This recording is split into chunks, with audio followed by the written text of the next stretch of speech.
ব্যক্তি সুদ খাচ্ছে, জিজ্ঞাসা করে দেখেন কেন খায়, বলবে তার সন্তানের জন্য খায়, তার বউয়ের জন্য খায়, তার মা বাবাকে দেখতে হবে তাই খায়, তাই না?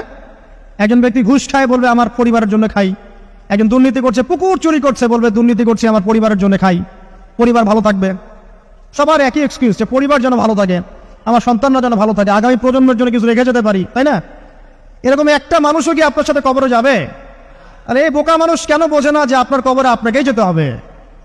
তাহলে আপনি কি কারণে, অন্যের কারণে নিজের পরকাল নষ্ট করছেন? অন্যের সুখের জন্য আপনি আপনার পরকাল নষ্ট করছেন। সুদ খাচ্ছেন, দিব্যি মায়ের সাথে জেনা করছেন। আপনাদের এলাকায় নাকি সুদের সমস্যা অনেক বেশি।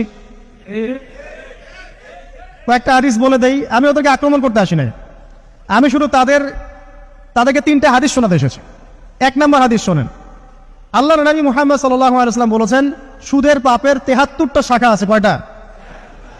কোন হাদিসে 70টাও আছে, কোন হাদিসে 73টা আছে।